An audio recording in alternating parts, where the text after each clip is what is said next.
ఇంటి వద్దకే రేషన్, ఇంటి వద్దకే పౌర సేవలు, ఇంటి వద్దకే పథకాలు.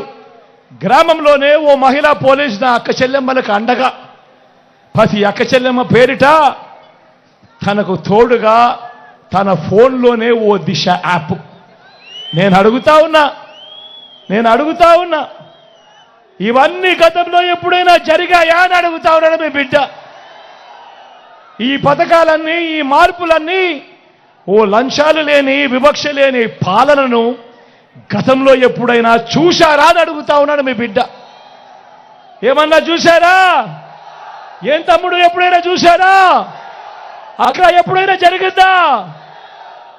కేవలం 59 నెలల కాలంలో మీ బిడ్డ ఆ దేవుడి దయతో, మీ చల్లని ఆశీస్సులతో చేయగలిగాడు. మరో వంక 14 ఏళ్ళు సీఎంగా చేశానంటాడు చంద్రబాబు, 3 సార్లు సీఎం అంటాడు చంద్రబాబు. నేను అడుగుతా ఉన్నా, మరి 14 ఏళ్ళు సీఎంగా చేశానంటాడు చంద్రబాబు, 3 సార్లు సీఎం అంటాడు ఈ చంద్రబాబు. మరి ఈ చంద్రబాబు పేరు చెప్తే ఏ పేదకైనా కూడా ఆయన చేసిన ఒక్కటంటే ఒక్క మంచైనా ఏ పేదకైనా గుర్తుకు వస్తుందా అని అడుగుతా ఉన్నాడు మీ బిడ్డ. ఇలా 2 చేతులు పైకి కట్టాలి. ఇలా ఇలా ఇలా ఇలా ఇలా ఇలా ఇలా ఇలా ఇలా ఇలా ఇలా ఇలా ఇలా ఇలా ఇలా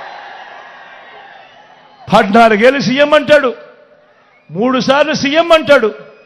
మరి ఈ పెద్ద మనిషి పేరు చెప్తే, ఈ చంద్రబాబు పేరు చెప్తే ఏ పేదకైనా కూడా ఆయన చేసిన ఒక్కటంటే ఒక్క స్కీమ్ అయినా గుర్తుకు వస్తుందా అని అడుగుతా ఉన్నాడు మీ బిడ్డ. ఇలా ఇలా ఇలా ఇలా ఇలా ఇలా ఇలా ఇలా ఇలా ఇలా మీ బిడ్డ ప్రభుత్వం మనసున్న ప్రభుత్వంగా కూడా ఏనాడైనా కూడా ఏం చెప్పింది, ఏం చేసింది అనంటే కులం చూడకుండా, మతం చూడకుండా, ప్రాంతం చూడకుండా, వర్గం చూడకుండా, చివరికి వారు ఏ పార్టీకి ఓటు వేశారు అన్నది కూడా చూడకుండా ఒక కుటుంబం పేదరికాన్ని మాత్రమే మీ బిడ్డ చూశాడు. వారి బ్రతుకులు మార్చాలి అని తపన పడ్డాడు. ఈ 59 నెలల కాలంలో వారి బ్రతుకులు మార్చడం కోసమే మీ బిడ్డ అడుగులు వేశాడు. కానీ చంద్రబాబు రాజకీయం ఊసర వెళ్ళి రాజకీయం. ఆయన బాగా ముదిరిపోయిన తొండ. ఒక పక్క 4% ముస్లింల రిజర్వేషన్లను రద్దు చేస్తామని శపథం చేసిన బీజేపీ పార్టీతో ఈ చంద్రబాబు జత కడతాడు. మరో పక్క మైనారిటీల ఓట్ల కోసం మైనారిటీలను మోసం చేసేందుకు ఈ చంద్రబాబు డ్రామాలు మొదలెట్టాడు, దొంగ ప్రేమ నటిస్తాడు. కానీ 4% రిజర్వేషన్లను మైనారిటీలకు రద్దు చేస్తామంటా ఉన్న బీజేపీతోనే కొనసాగుతాడట ఈ చంద్రబాబు. మరి ఇంతకన్నా ఊసర వెళ్ళి రాజకీయాలు ఎక్కడైనా ఉంటాయా అని అడుగుతా ఉన్నాడు మీ బిడ్డ. నేను చెప్తా ఉన్నా, 6 100 100 6 4% రిజర్వేషన్లు ఉండి తీరాల్సిందే. ఇది మీ జగన్ మాట, ఇది వైఎస్ఆర్ బిడ్డ మాట. మరి చంద్రబాబు ఇలా మోడీ గారి సమక్షంలో చంద్రబాబు ఇలా మాట్లాడగలుగుతాడా అని అడుగుతా ఉన్నాడు మీ బిడ్డ. మరి మైనారిటీల రిజర్వేషన్లను రద్దు చేస్తామన్న తరువాత కూడా ఎన్డీఏలో ఎందుకు కొనసాగుతా ఉన్నాడు ఈ చంద్రబాబు అని అడుగుతా ఉన్నాడు మీ బిడ్డ. మైనారిటీల మీద మీ బిడ్డది నిజమైన ప్రేమ. ఇదే సందర్భంగా నేను ఒక్క మాట చెప్పాలి. ఇక్కడున్న వేల జనాలకే కాదు, రాష్ట్ర వ్యాప్తంగా ఉన్న జనాలందరికీ కూడా చెప్పాలి. 4% రిజర్వేషన్లు కేవలం మతం ప్రాతిపదికగా ఇచ్చిన రిజర్వేషన్లు కావు. ముస్లింలలో కూడా ఉన్నత వర్గాలకు ఆ రిజర్వేషన్లు వర్తించడం లేదు. పఠాన్లకు వర్తించడం లేదు, సయ్యదులకు వర్తించడం లేదు, మొఘల్స్కు వర్తించడం లేదు. ఇవి కేవలం వెనుకబాటు ప్రాతిపదికగా మాత్రమే ఇచ్చినవి. అందరూ గమనించాల్సింది ఏమిటి అనంటే అన్ని మతాల్లో కూడా బీసీలుంటారు, అన్ని మతాల్లో కూడా ఓసీలుంటారు. మరి అలాంటప్పుడు మైనారిటీలను వేరుగా చూడడం, రాజకీయ స్వార్థం కోసం మైనారిటీలకు నోటిదాకా వచ్చిన కూడును తీసేయాలనుకోవడం ఎంత మటుకు ధర్మము అని చెప్పి అడుగుతా ఉన్నాడు మీ బిడ్డ. ఇవి రాజ్యాంగానికి లోబడి ఇచ్చిన రిజర్వేషన్లు. రాజకీయ స్వార్థం కోసం వారి జీవితాలతో ఆడుకోవడం దుర్మార్గం కాడా అని అడుగుతా ఉన్నాడు మీ బిడ్డ. అందుకే ఇవి ఎట్టి పరిస్థితిలోనూ కొనసాగుతాయి.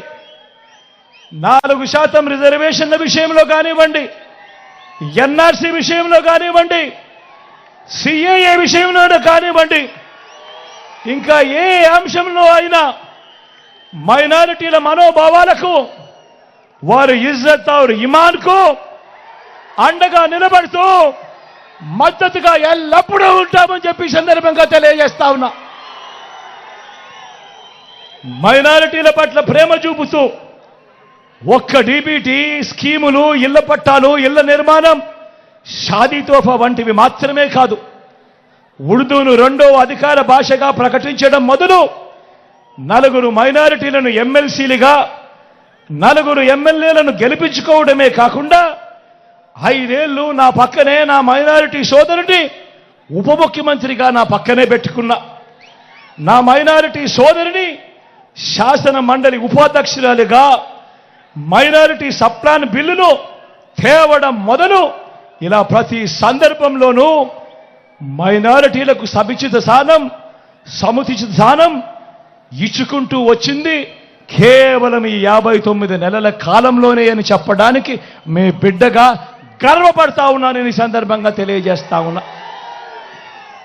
నా మైనారిటీ సోదరులు, అక్క చెల్లెమ్మలు, అవ్వాతాతలు అంతా గమనించండి. మన రాష్ట్రంలో ఉన్న 175 ఎమ్మెల్యే సీట్లలో 4% అంటే దాని అర్థం 7 ఎమ్మెల్యే సీట్లు. మరి ఈరోజు మొట్టమొదటిసారిగా మైనారిటీలకు 4% పొలిటికల్ రిజర్వేషన్ కూడా ఇస్తూ ఏకంగా 7 ఎమ్మెల్యే స్థానాలు ఇచ్చిన పార్టీ కూడా వైఎస్ఆర్ కాంగ్రెస్ పార్టీ అని కూడా గర్వంగా చెప్తా ఉన్నాను ఈ సందర్భంగా. మరి చంద్రబాబు ఇలా మైనారిటీలకు మంచి చేసిన చరిత్ర ఎన్ని జన్మలకైనా వస్తుందా అని చెప్పి అందరూ గమనించవలసిందిగా కోరుతా ఉన్నా. నేను ఎందుకు తెలుసా ప్రతి సందర్భంలోనూ నా ఎస్సీలు, నా ఎస్టీలు, నా బీసీలు, నా మైనారిటీలు అని అంటూ ఇంతగా వారి పట్ల నా ప్రేమను, నా అభిమానాన్ని ఎందుకు ఇంత బాహాటంగా చూపిస్తానో తెలుసా? కారణం, ఒక ముఖ్యమంత్రి స్థాయిలో ఎప్పుడైతే ఇంతగా వారిని గుండెల్లో పెట్టుకొని ఇంతగా వారి మీద ప్రేమ చూపిస్తే అప్పుడు ఆ వెనుకబడిన వర్గాలకు ఆ గ్రామాలలో కానీ రాష్ట్రంలో వారికి ఎక్కడైనా కూడా వారికి ఇచ్చే గౌరవం పెరుగుతుంది, వారిలో ఆత్మస్థైర్యం పెరుగుతుంది, వారిలో ఆత్మ గౌరవం పెరుగుతుంది. ఇవి జరగాలి అనంటే ముఖ్యమంత్రి స్థాయిలో ఉన్న వ్యక్తి ప్రతి సందర్భంలోనూ కూడా నా నా నా నా అంటూ వారిపై ఆప్యాయత చూపిస్తేనే అది జరుగుతుంది. మరో వంక చంద్రబాబును చూడండి. ఇలాంటి ప్రేమ, ఇలాంటి న్యాయం కథ దేవుడెరుగు. చంద్రబాబు అధికారంలోకి వచ్చాక చంద్రబాబు అబద్ధాలు, మోసాలు ఎలా ఉంటాయో ఒక్కసారి చూపిస్తాను, మీరే చూడండి.